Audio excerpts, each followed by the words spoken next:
mais certainement pour la dernière fois, ne vous laissez pas faire.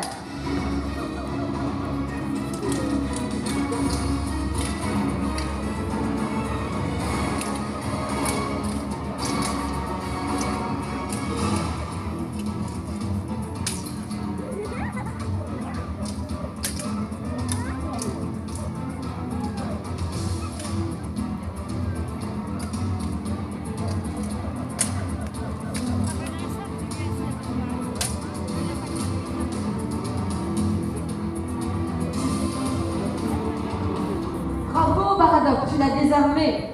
Et voici la plume d'or. Fuyez, divinité, tout est perdu pour vous désormais. Arpax va pouvoir me rejoindre, le voici libre. Arpax, viens récupérer ton bien, voici ta plume d'or. Et d'ailleurs, moi, tes principaux combattants ont voulu être là pour la grande confrontation finale. D'ailleurs, voici tes fossoyeurs, Arpax. Voici les vautours. Vautour aura, vautour à capuchon, vautour fauve, un superbe vautour de l'Himalaya et des vautours de Rupel.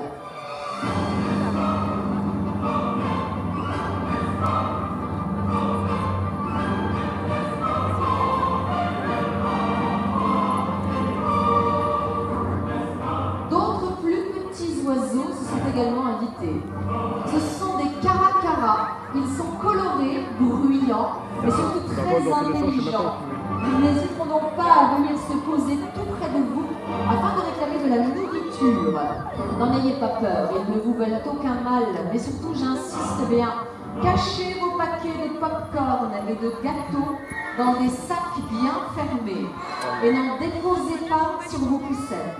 Merci beaucoup. Revenons maintenant aux vautours noirs avec la tête rouge, ce sont les vautours aura. Ils font partie des rares oiseaux à posséder un véritable odorat.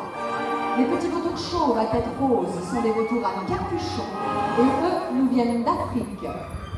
Beaucoup de vautours ont ainsi la tête et le cou nus afin de moins se salir lorsqu'ils enfouissent leur tête dans les carcasses. Et tous ces grands charognards jouent un rôle important, ce sont les éboueurs de la nature. Parlons maintenant des grands vautours bruns à collerette blanche. Ce sont des vautours fauves. On les rencontre du nord de l'Afrique à l'ouest de la Chine. Le vautour de l'Himalaya, quant à lui, ressemble beaucoup au vautour fauve, mais il est encore plus grand et peut atteindre une envergure de 3 mètres. Et enfin, un peu plus petit, vous pouvez admirer des vautours au plumage brun foncé, écaillés de taches claires. Ce sont les vautours de Rupel, originaires des savanes africaines. Champions de l'altitude, on a pu les observer à près de 10 000 mètres. Tous les vautours possèdent un bec très puissant, leur permettant d'ouvrir le cuir des carcasses de leur proie, mais ils n'ont pas de serre, seulement des ongles noirs, et ils sont donc incapables de les emporter. La malédiction est enfin rompue. Les dieux belliqueux et leurs servants sont rejetés au-delà de l'Olympe. Nous allons enfin pouvoir vivre en paix, et ce grâce à vous, Altrius, cher public faisant honneur à notre héros et à son écuyer.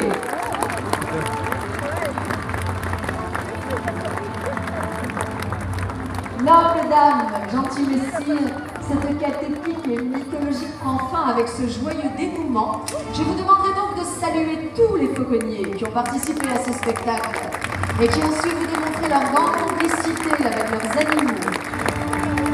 Dans le rôle d'Altrius, Bernard, sur son fidèle Hiero. Dans le rôle de Baradoc, David. Nos divinités, Roxane sur Altivo et Nicolas sur Jaril. Tout en haut des passerelles, Hélène, Eddie, Florian, Simon, Albert. Et bien sûr, n'oublions pas la présence de Juliette, de Victorine et de Pierre. Mesdames et messieurs, les enfants, nous espérons que vous avez passé un moment agréable à notre compagnie et que cette journée de découverte au zoo d'Amnéville vous invite à mieux apprécier le monde animal.